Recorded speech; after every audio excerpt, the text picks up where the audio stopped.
Hey everyone, and welcome back to another episode of the English Playbook. I'm your host, David. And I'm Sarah.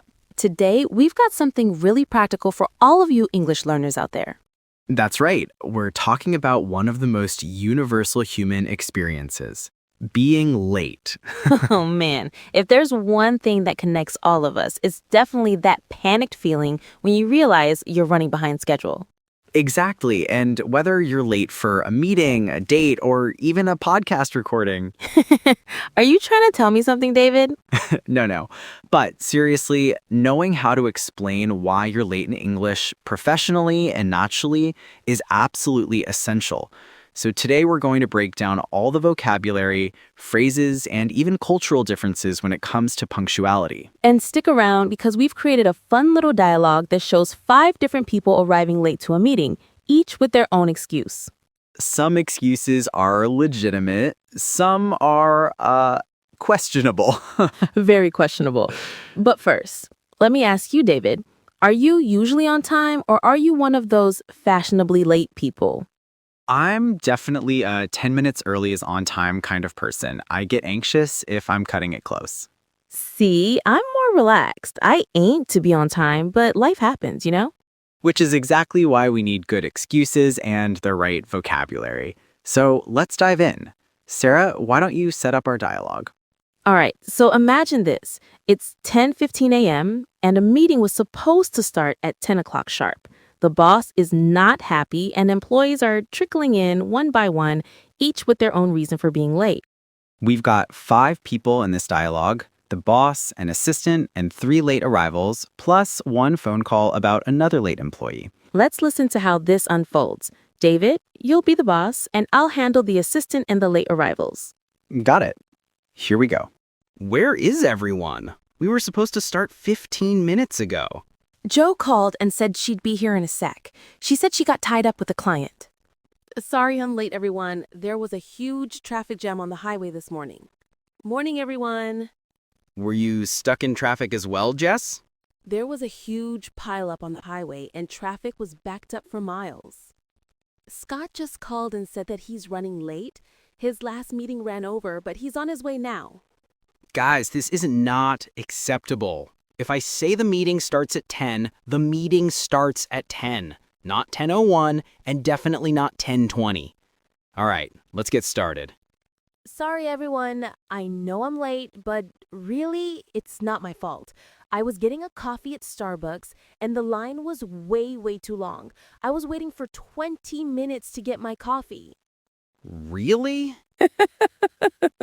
Okay, that last excuse, though. Yeah.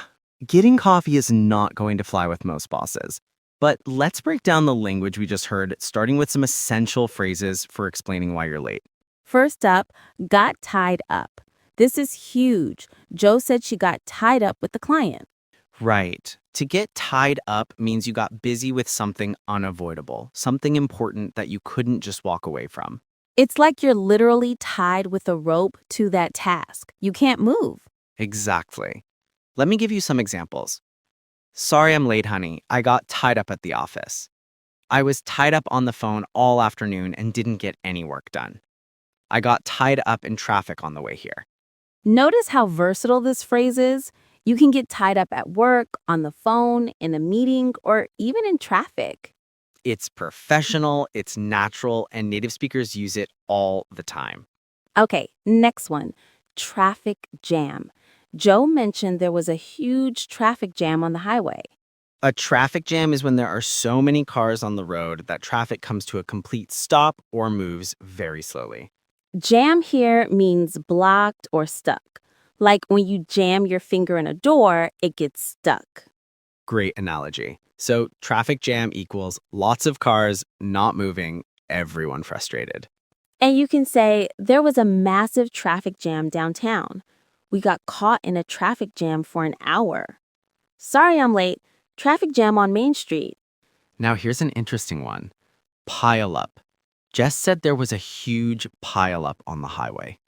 A pileup is a multi-car accident where vehicles crash into each other and literally pile up. It's a more specific term than just accident. When you say pileup, people immediately picture multiple cars involved. And pileups often cause traffic jams, which is why Jess mentioned both. Exactly.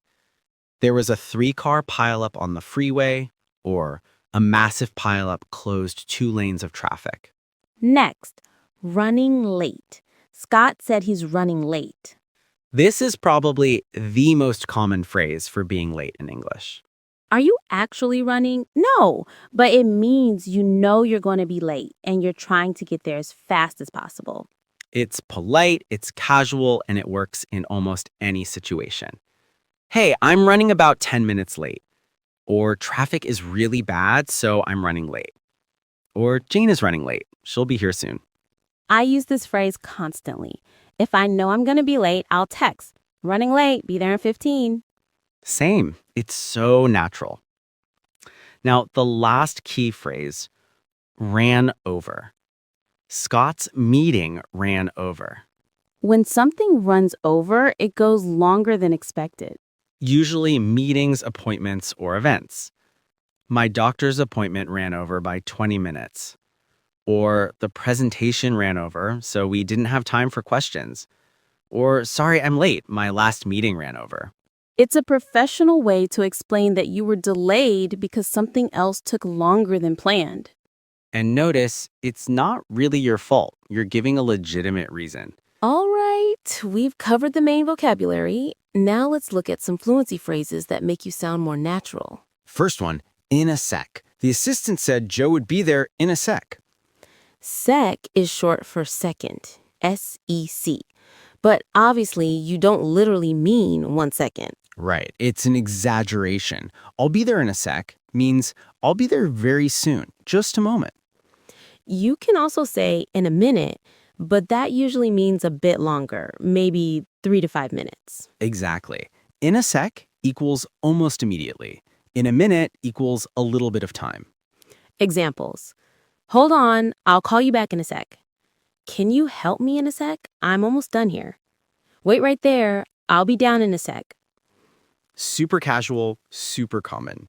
Next, stuck in traffic.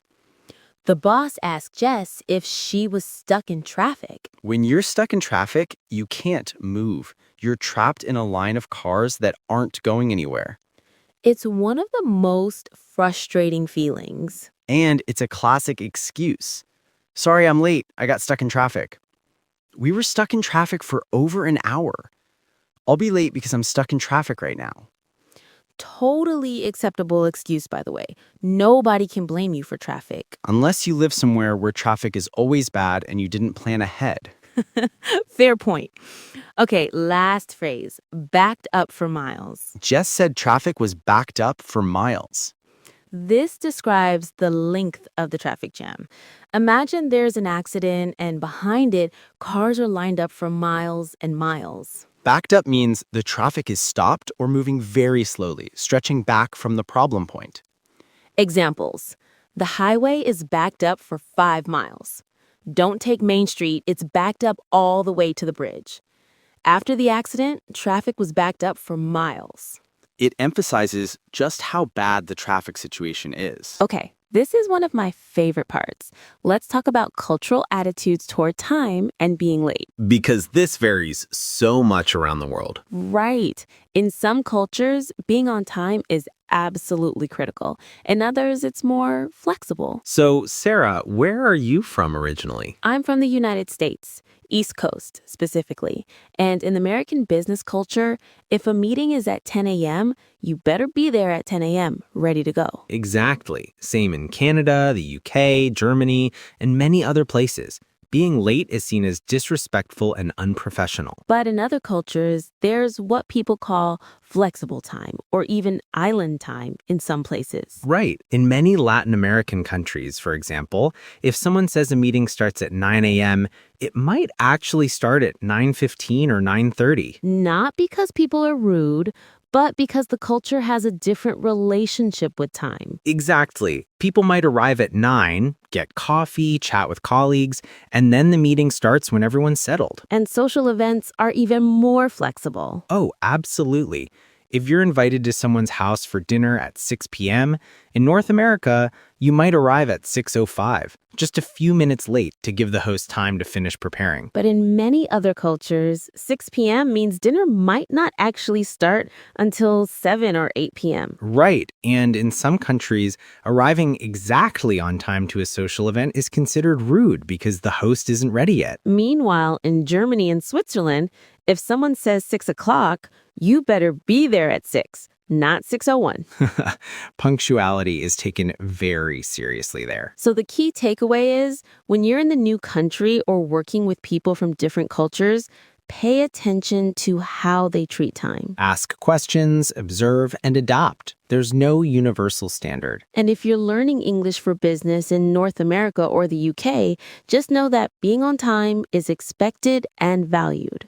All right, let's talk about excuses. Some of the ones in our dialogue were good and some were not so much. Yeah, we need to distinguish between legitimate reasons and weak excuses. So, good excuses, legitimate reasons for being late. 1. Traffic issues, pileups, accidents, traffic jams. 2. Public transportation problems, train delays, bus breakdowns. 3. Previous meetings running over. 4. Getting tied up with important work or clients. 5. Family emergencies. 6. Severe weather conditions. These are all understandable and out of your control. Exactly. Now, bad excuses, things that won't impress your boss or colleagues. 1. Getting coffee, like in our dialogue. 2. Oversleeping, shows poor planning. 3. I lost track of time, sounds irresponsible. 4. I forgot, also sounds careless. 5. Vague excuses with no details. The coffee excuse is especially bad because it's optional and entirely your responsibility. Right. You could have left earlier, skipped the coffee, or gone to a less busy place. Here's a pro tip. If you're going to be late, communicate early. Yes. Don't wait until you're already late. Call or message as soon as you know there's a problem. Say something like, "Hey, there's been an accident on the highway. I'm going to be about 15 minutes late." Or, my previous meeting is running over. I'll be there by 10:15. Or, "I'm stuck in traffic. Should be there in 20 minutes. Please start without me." That shows professionalism and respect for others' time. Let's do some quick practice scenarios. David, I'll give you a situation and you respond as if you're calling to say you'll be late. Got it. Scenario 1, you're driving to a job interview and there's a huge traffic jam. You're going to be 20 minutes late. Hi, this is David. I'm on my way to our 2 p.m. interview, but I'm stuck in traffic due to an accident. I'm running about 20 minutes late. I'm so sorry for the inconvenience. Should we reschedule, or are you able to still meet at 2:20? Perfect. You acknowledged the problem, gave a reason, estimated the delay, apologized, and offered a solution. Thanks. Okay, your turn, Sarah. Scenario 2. You're supposed to meet friends for lunch at noon, but your work meeting is running over. Hey guys, my meeting is running over. I'm going to be about 15 minutes late. I'm so sorry. Please go ahead and order without me, and I'll be there as soon as I can. Excellent. You explained the situation, gave a time frame, apologized, and told them what to do. These kinds of communication skills are so important. Absolutely. Being late is sometimes unavoidable, but how you handle it makes all the difference.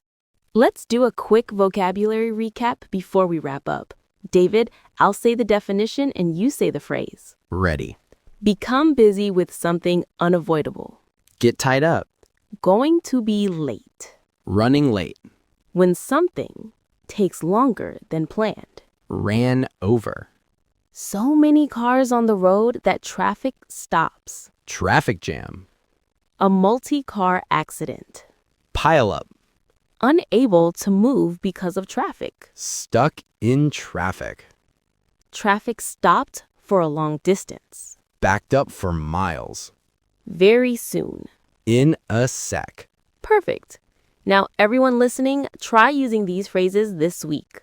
Before we go, let's share some bonus tips for dealing with lateness. Tip number 1, always overestimate travel time. If Google Maps says it'll take 20 minutes, plan for 30. Tip number 2, set alarms and reminders. Use your phone to keep you on track. Tip number 3, prepare the night before. Lay out clothes, pack your bag, know your route. Tip number 4, build in buffer time. Don't schedule meetings back to back with no time in between. Tip number 5, if you're consistently late, figure out why. Are you not allowing enough time, trying to do too much?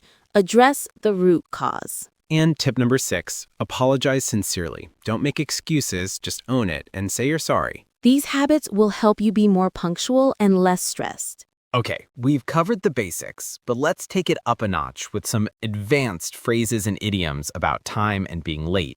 Ooh, I love this section. These are the phrases that'll make you sound like a native speaker. First up, fashionably late. Have you heard this one? Yes, fashionably late means arriving a little bit late to a social event, but on purpose, because it's considered stylish or cool. Exactly. It's not for business meetings or professional settings. It's more for parties or casual gatherings. Like, oh, she's always fashionably late to parties. She likes to make an entrance. Right. It's got a confident, almost glamorous vibe to it. Next idiom, better late than never. This is a classic.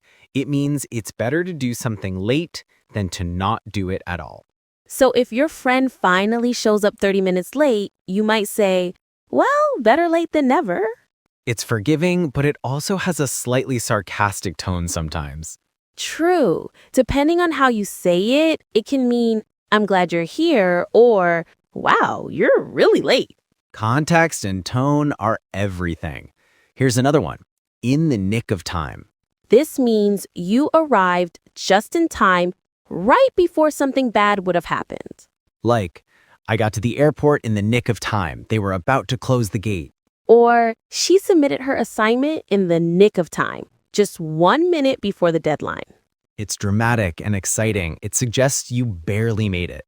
Okay, here's a fun one. Fashionably early. Wait, is that even a thing? Technically, no. People say it ironically. Like, if someone shows up way too early to a party, you might joke, oh, you're fashionably early.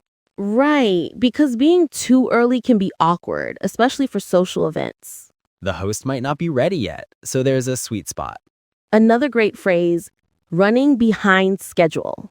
This is similar to running late, but it's more formal and often used for projects, events, or long-term plans. Like, the construction project is running behind schedule. It won't finish until next month. Or, we're running behind schedule today, so let's skip the break.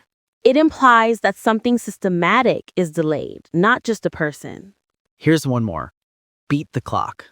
To beat the clock means to finish something just before a deadline. It's similar to in the nick of time, but it emphasizes the race against time. We beat the clock and finished the report before 5 p.m. These idioms add so much color to your English.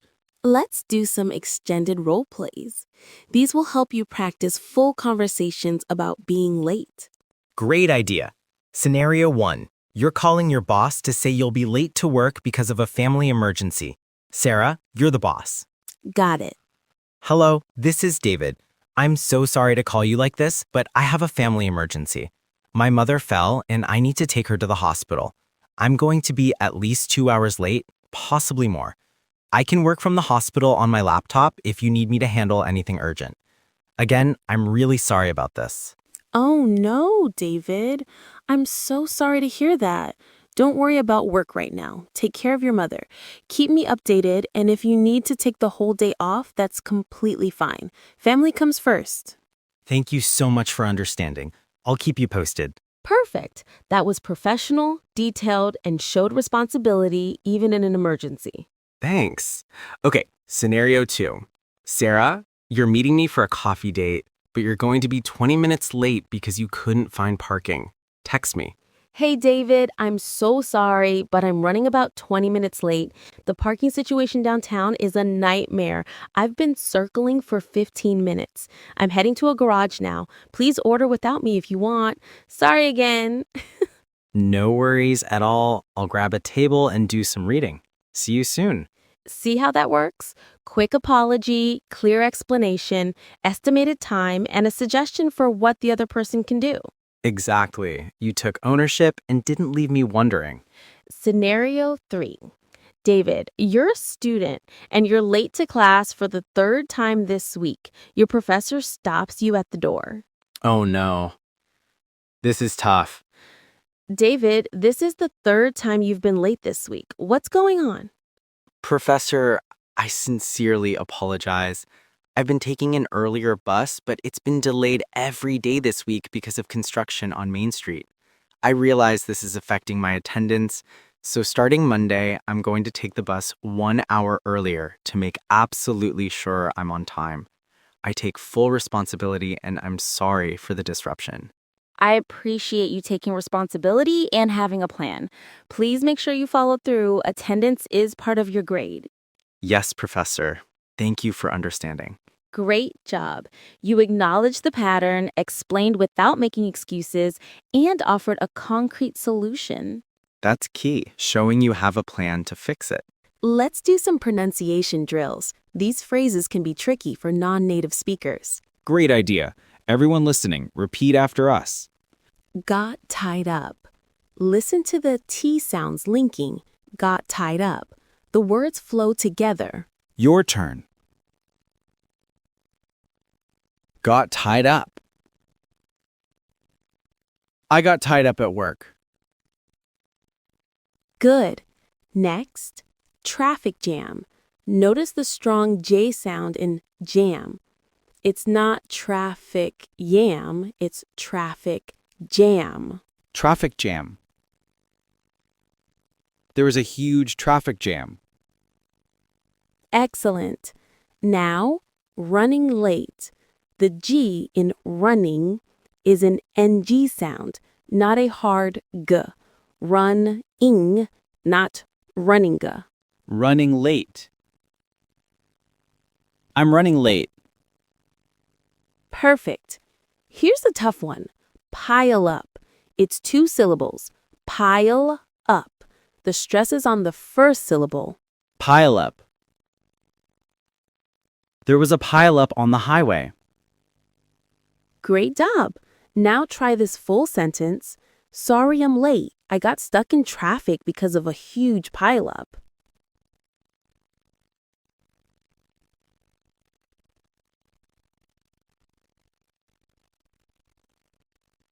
Nice and slow. Sorry I'm late. I got stuck in traffic because of a huge pileup. Now at normal speed. Sorry I'm late. I got stuck in traffic because of a huge pileup.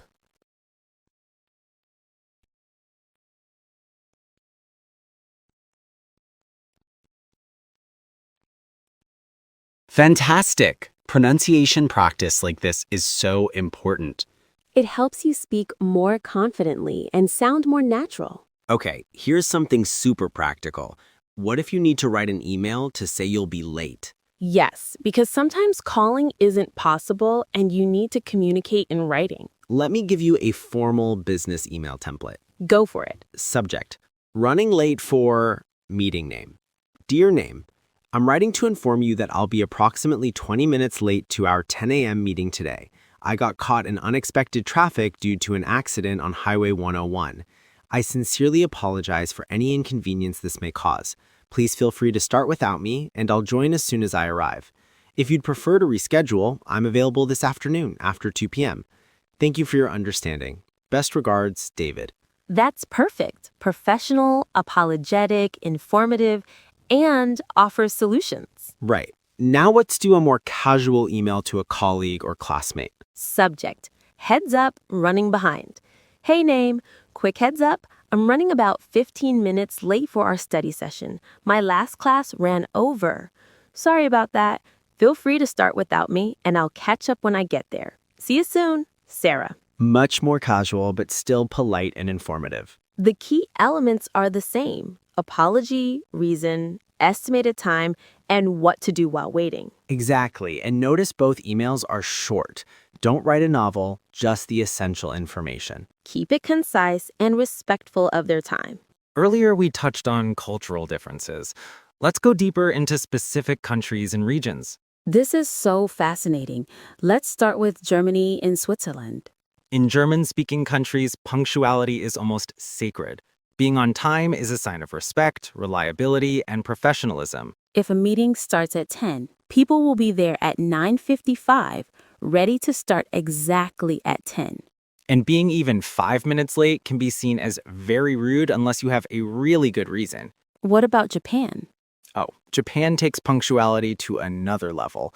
Trains are famously on time to the second, and people expect the same in business and social settings. I've read that if a train is even 30 seconds late, the company might issue a formal apology. That's right. It's deeply ingrained in the culture. Now, Latin America is quite different, right?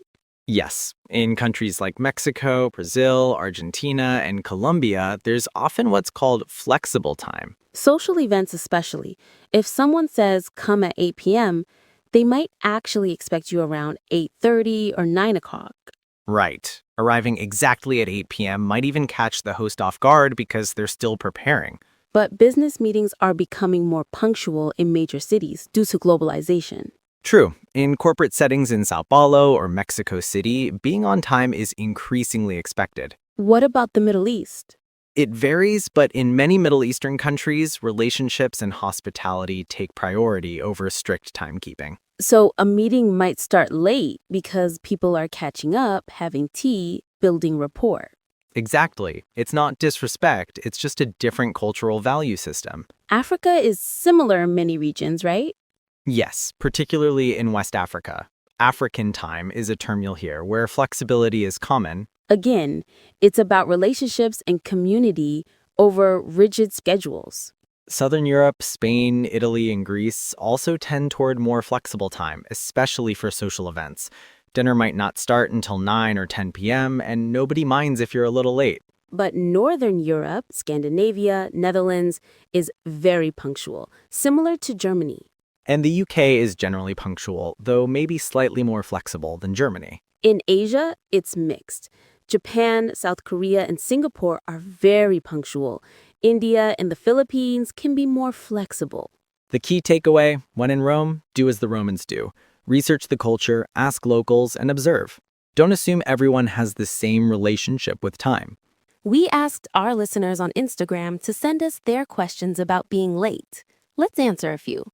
Great! First question from Maria in Spain. Is it okay to be 5 minutes late to everything, or should I always be exactly on time? Good question, Maria. In professional settings, work, job interviews, client meetings, aim to be exactly on time or even a few minutes early. For casual friend meetups, 5 minutes late is usually fine, but don't make it a habit. Next question from Kenji in Japan. What's the difference between I'm late and I'm going to be late? Excellent question. I'm late means you're already supposed to be there. You've already missed the start time. I'm going to be late or I'm running late means you know in advance that you won't make it on time. You're warning them before it happens. So use I'm running late when you're still on your way. Use I'm late or sorry I'm late when you arrive. Next one from Ahmed in Egypt. My boss is always late to meetings.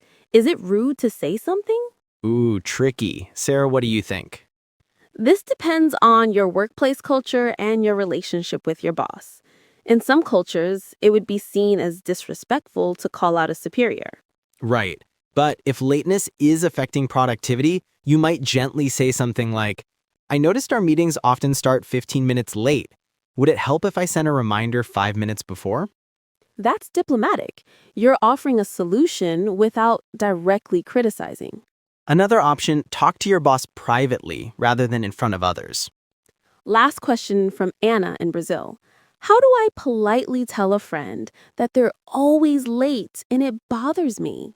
This is about personal boundaries, and it's important to address it. You might say, hey, I really value our friendship, and I want to be honest with you.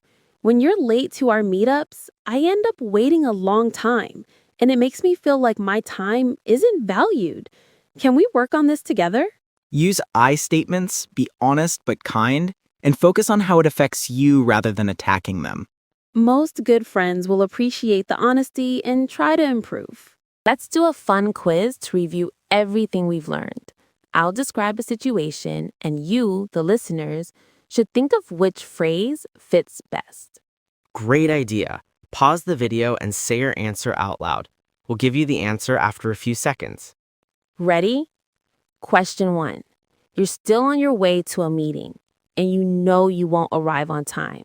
What phrase do you use? David? The answer is, I'm running late. Question 2. Your meeting was scheduled for 1 hour, but it went for 90 minutes instead. What happened to your meeting? The answer is, it ran over. Question 3.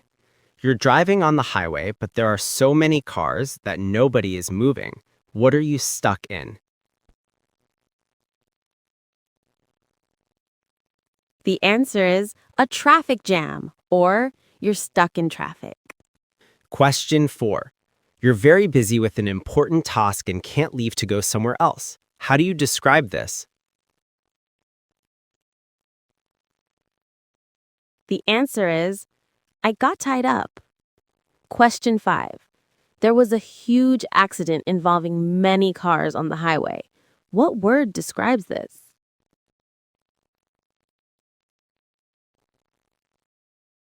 The answer is a pileup.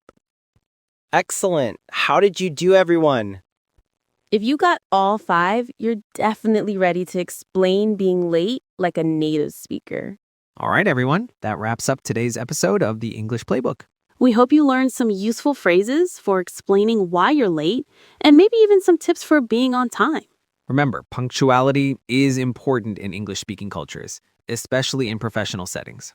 But we all run late sometimes, and now you know how to handle it like a native speaker. If you enjoyed this episode, please give us a thumbs up, subscribe to the English Playbook, and hit that notification bell so you never miss a lesson. And head over to the comments and let us know, what's the most common reason you're late? We'd love to hear from you. Also, tell us about time culture in your country. Is punctuality super important or is it more flexible? We'll be reading all your comments. Before we go, remember our key takeaways. Number 1, communicate early if you're going to be late. Number 2, give a legitimate reason and estimate how late you'll be. Number 3, apologize sincerely and offer a solution. Number 4, understand cultural differences and adapt accordingly. And number 5, try to be punctual. It shows respect for others. We've covered so much today: vocabulary, idioms, cultural differences, role plays, email templates, and even pronunciation practice.